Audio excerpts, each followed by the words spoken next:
Kita masyarakat adat menjaga alam kawasan hutan kita itu motivasinya adalah karena kita adalah bagian dari alam.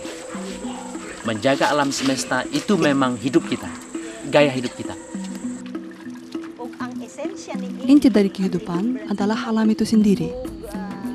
Jika alam hilang, hancur atau disalahgunakan, itu seperti hidup kami telah berakhir. Karena hidup kami benar-benar tergantung pada lingkungan.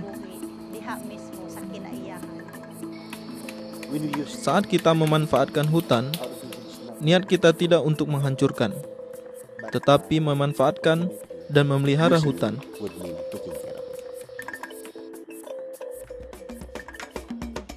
Di Amazon, Brasil, terdapat 400 suku masyarakat adat yang memegang hak penuh atas 100 juta hektar hutan yang terjaga dari deforestasi. Garis ungu di peta ini menunjukkan batas wilayah masyarakat Xingu di hutan Amazon. Sementara, titik-titik merah menunjukkan letak kerusakan hutan yang terjadi sampai tahun 1994. Dan ini adalah peta tahun 2007, di mana terlihat dengan jelas di mana masyarakat adat Xingu bisa menjaga kawasan hutannya dari kerusakan. Di berbagai negara, termasuk Indonesia, kebanyakan hutan yang tersisa terletak di wilayah adat.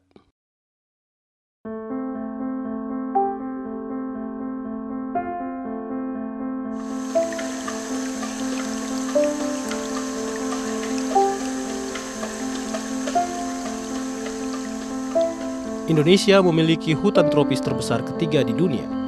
Terdapat sekitar 40 hingga 60 juta masyarakat adat hidup di sekitar hutan dan menggantungkan mata pencarian pada hutan.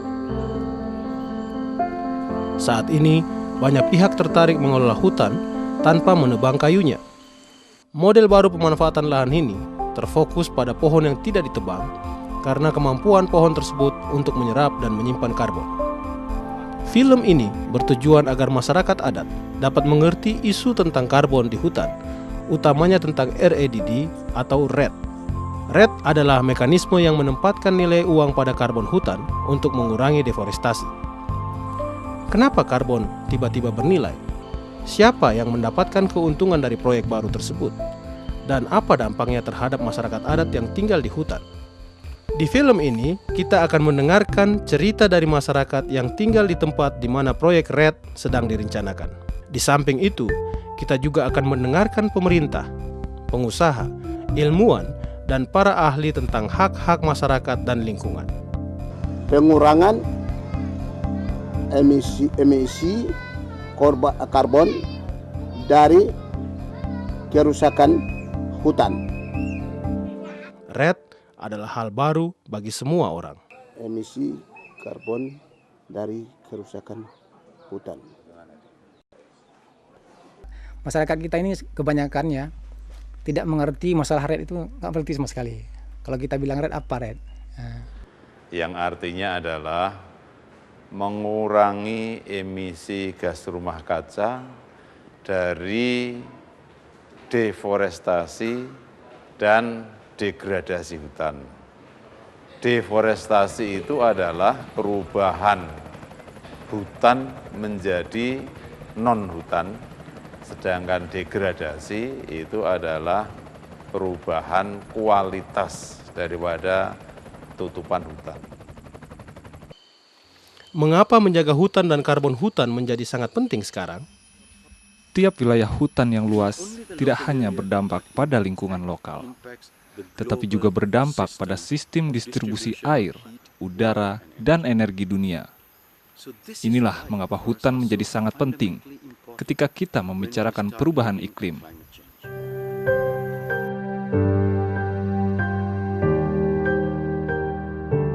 Deforestasi dan degradasi hutan menyumbang sekitar 15% gas rumah kaca yang menyebabkan perubahan iklim. Ahli tahu bahwa ternyata salah satu komponen yang menyebabkan munculnya gas rumah kaca itu adalah dari sektor kehutanan, yaitu terlepasnya gas rumah kaca karena akibat adanya hutan-hutan yang terbakar, adanya kemudian gambut yang kemudian terbakar, kemudian adanya kayu-kayu yang terbakar, sehingga kemudian adanya deforestasi, degradasi, sehingga kemudian memunculkan gas rumah kaca, sehingga kehutanan juga punya porsi yang menyumbang, ya, karena dikelola tidak baik, menyumbang kepada bertambahnya gas rumah kaca di atmosfer bumi ini. Namun, deforestasi dan degradasi hutan hanya salah satu penyebab perubahan iklim yang disebabkan oleh ulah manusia. Penyebab utamanya adalah penggunaan bahan bakar fosil seperti batu bara dan minyak bumi di negara-negara seperti Amerika, Inggris, dan Jepang. Negara-negara maju tersebut harus mengurangi emisi guna memperlambat laju perubahan iklim. Inilah yang disebut dengan mitigasi. Kalau kita bicara masalah mitigasi adalah upaya-upaya dari kita semua untuk melakukan pencegahan terhadap kegiatan-kegiatan yang menimbulkan emisi. Berbagai negara sedang mengembangkan teknologi untuk menciptakan energi bersih yang berasal dari matahari, laut, dan angin. Mereka juga mencari negara-negara berkembang seperti Indonesia untuk memberikan dana supaya mengurangi emisinya melalui perlindungan hutan.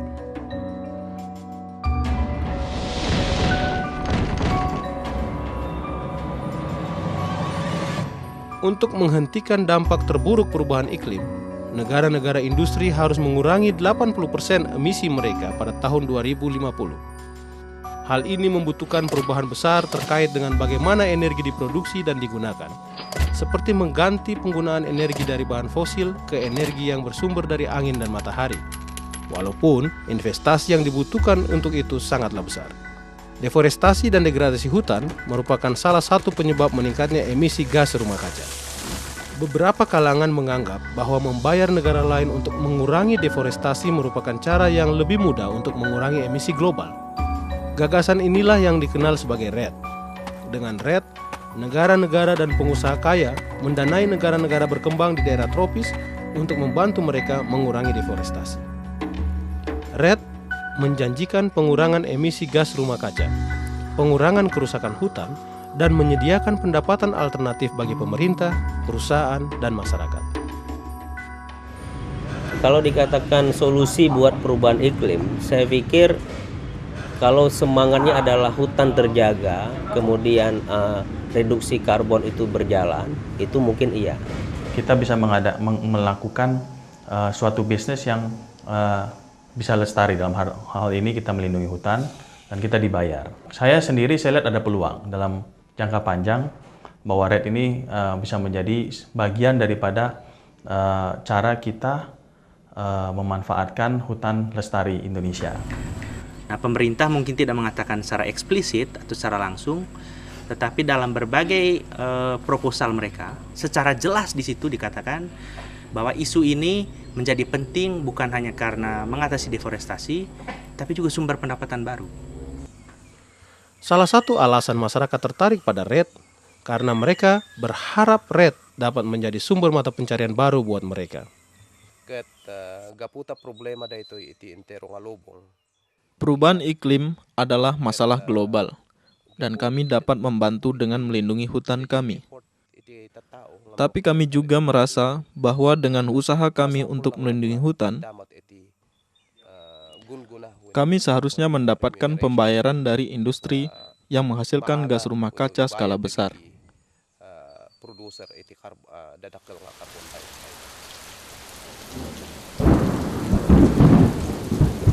Akan tetapi, REDD juga berpotensi membawa resiko-resiko bagi masyarakat. Bagian selanjutnya dari film ini akan membahas resiko tersebut. Bagaimana sebenarnya pembagian keuntungan skema REDD ini? Banyak masyarakat adat telah mendengar bahwa melindungi hutan dapat menghasilkan uang. Namun, ada satu aspek ketidakpastian dari REDD, yaitu bagaimana uang akan dibagikan ke pihak-pihak yang terlibat. Ada banyak pihak yang terlibat yang ingin mendapatkan bagian dari uang karbon. Beberapa uang hasil REDD akan diberikan ke perantara yang membantu mengatur kesepakatan karbon. Di bawah kebijakan Departemen Kehutanan, sebagian besar uang akan masuk ke pemerintah pusat. bagian lain akan dibagi ke pemerintah daerah. Masih belum jelas apakah masyarakat akan mendapatkan bagian dari uang tersebut, dan jika iya, juga belum jelas apakah mereka bisa mendapatkan uang itu secara langsung. Kalau andainya kata dibayar dalam bentuk uang, siapa yang akan menerima? Apakah HPH? Kalau HPH yang menerima, hutan di Aceh punya HPH dia kata. Kan gitu. Kalau diterima oleh pemerintah, kepada siapa yang akan jatuh uang tersebut? Apakah bisa dinikmati oleh masyarakat yang membutuhkan sebambu beras sehari? Kalau dibayar dalam bentuk infrastruktur, kekhawatiran korupsi sangat-sangat tinggi. Mungkin kalau ada orang di pinggir hutan yang menjaga hutan, yang melindungi hutan, tidak mendapat nikmat, tapi yang mendapat nikmat ada petinggi-petinggi adalah tingkat-tingkat elit. Itu yang kekhawatiran saya. Karena masyarakat adat telah melindungi hutan mereka dari generasi ke generasi, akan terasa adil jika mereka menerima pembayaran dari skema RET. Namun, dalam penyusunan mekanisme RET, beberapa pejabat pemerintah dan pengusaha tidak mengakui peran masyarakat dalam melindungi hutan. Sebaliknya, mereka berpendapat RET harus difokuskan pada hutan yang paling terancam, sehingga akan lebih efisien untuk menggunakan uang RET guna membayar perusahaan-perusahaan yang punya izin untuk menebang hutan sebagai kompensasi jika mereka mengurangi jumlah hutan yang akan mereka tebang. Dia berhak menebang, ya misalnya, ya seharusnya hutan itu rusak, ada hak untuk menebang. Nah kalau terjadi deal kompensasi, ya bisa dia mendapatkannya, karena mestinya dia mestinya dia mengambil karbonnya, mengambil kayunya, tapi dia tidak ambil itu, tidak dia ambil itu. Oke, konsesi saya bagian ini seharusnya saya berhak menebang karena dapat right, dapat izin, tapi ini tidak akan saya tebang. Tapi saya dedikasikan untuk restorasi, justru malah saya perbaiki, saya jaga. Nah, orang yang kayak demikian itu nanti adalah mendapatkan kompensasi. Perusahaan pemegang konsesi skala besar seperti APP secara legal telah menebang ratusan ribu hektar hutan, tetapi mereka bisa memperoleh pembayaran karbon hanya dengan menyisakan sebagian kecil hutan dari wilayah konsesi mereka. Sampai saat ini, masih belum jelas apakah RET dapat mengurangi emisi gas rumah kaca dan memperlambat perubahan iklim. Karena RET tidak pernah membicarakan tingginya permintaan bahan baku dari negara-negara industri kepada negara berkembang. Katakanlah untuk CPO, bahan tambang, kayu olahan. Selagi negara-negara industri masih menginginkan atau memiliki kebutuhan yang cukup tinggi atas bahan baku murah tersebut, maka selagi itu pula praktek konversi hutan atau deforestasi akan terus dilanjutkan.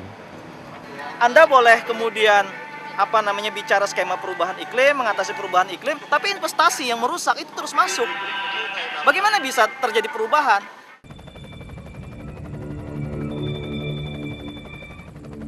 RET gagal mendefinisikan tentang hutan.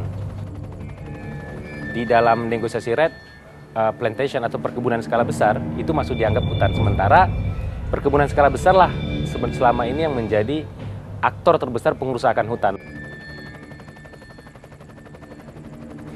Dan RET gagal mendefinisikan tentang aktor deforestasi. Nah, para negosiator tentang RET itu mendefinisikan bahwasannya aktor deforestasi adalah masyarakat. Dalam artian kalau dilihat di dalam strategi nasional RET plus milik pemerintah Indonesia, itu dikatakan kemiskinan adalah faktor deforestasi.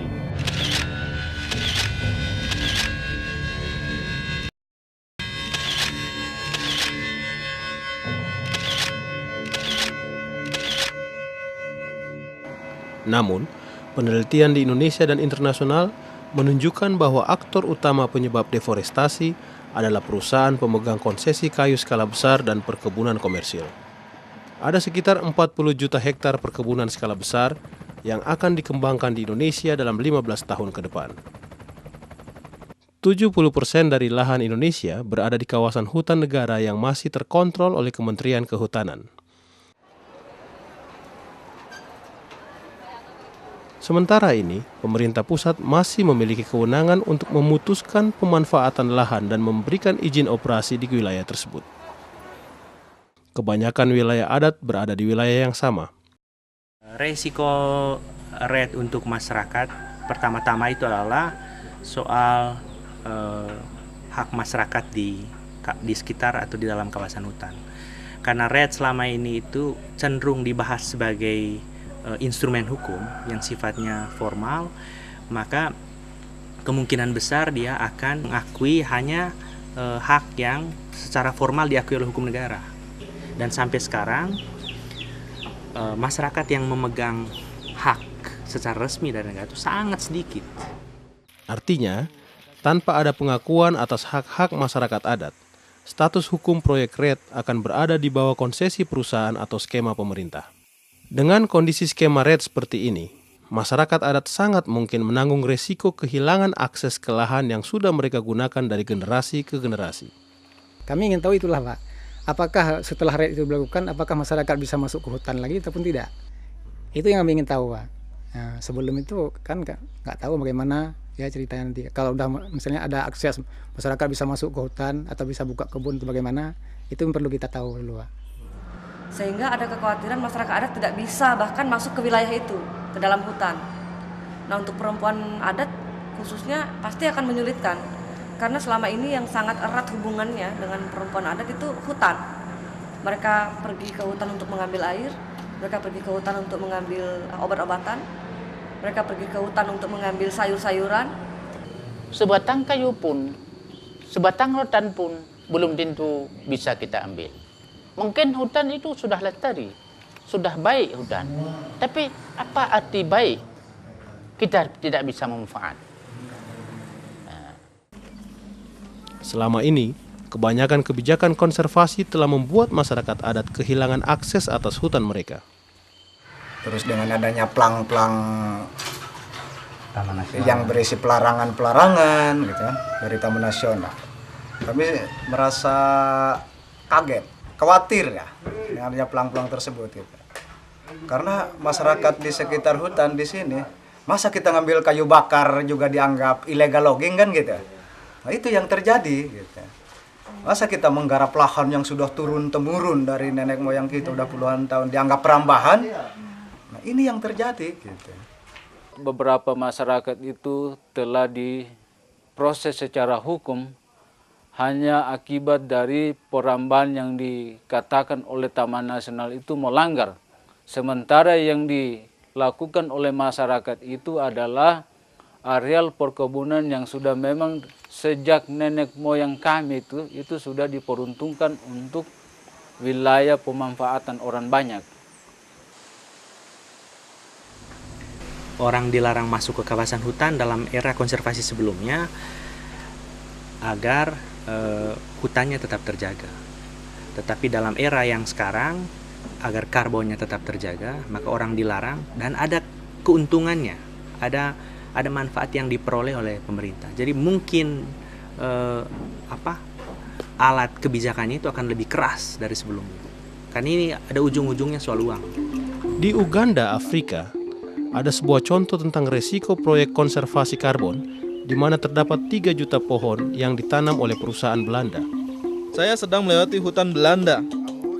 Ini salah satu pohon Belanda. Ditanam menggunakan uang Belanda untuk menyerap karbon. Kami menanam pohon-pohon kecil ini menggunakan uang Belanda untuk menyerap karbon. Dan kami sangat bersyukur. Lihat, betapa tingginya pohon ini dan semuanya adalah karbon. Pak Kisa dan tim Jagawana bertanggung jawab menjaga karbon hutan.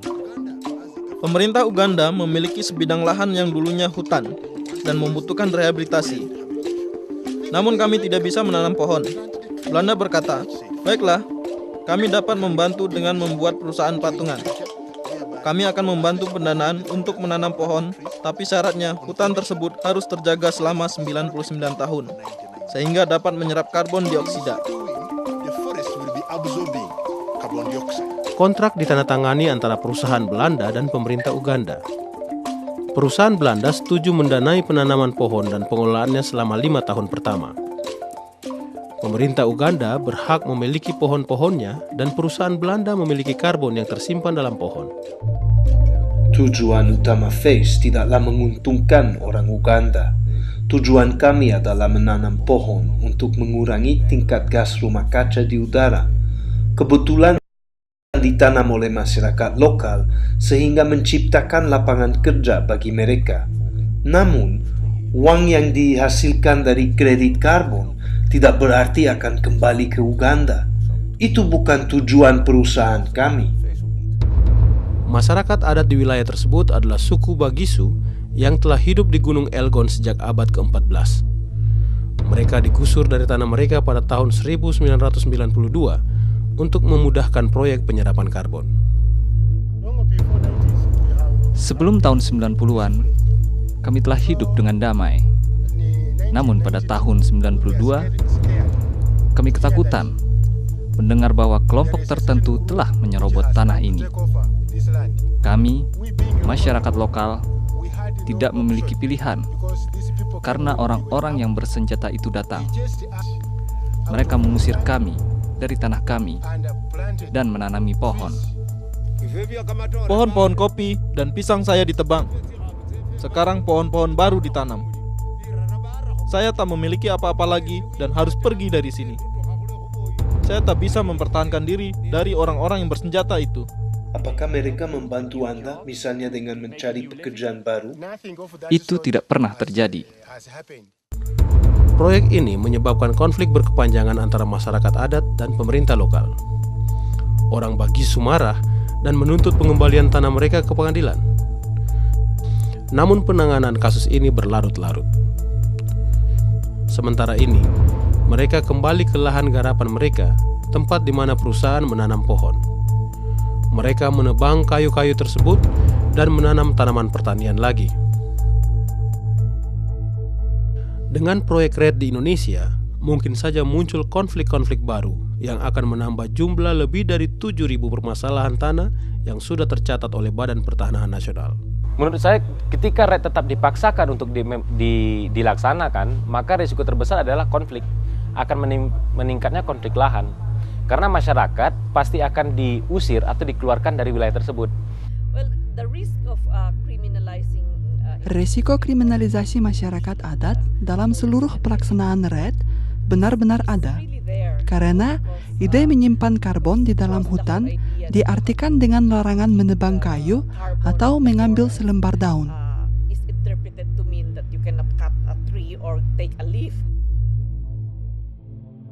Banyak ketidakpastian tentang bagaimana pelaksanaan RED nanti. Kalau bicara tentang ketidakpastian di dalam RED, ada banyak hal ya, hampir semua tidak jelas. Di antaranya misal sumber pendanaan. Sampai dengan hari ini tidak jelas RED ini didanai oleh siapa dan oleh apa. Apakah lewat mekanisme pasar atau dana publik atau seperti apa? Itu terkait sumber dana. Yang kemudian terkait dengan pembagian keuntungan. Sampai dengan hari ini tidak ada satupun skema yang bisa menjamin atau mengutamakan keselamatan rakyat dalam konteks pembagian keuntungan. Yang persoalan ketiga, ketidakpastian tentang pengakuan hak masyarakat adat atas sumber daya hutan. Sampai hari ini baik global ataupun di nasional, hal itu juga tidak disebutkan dengan jelas.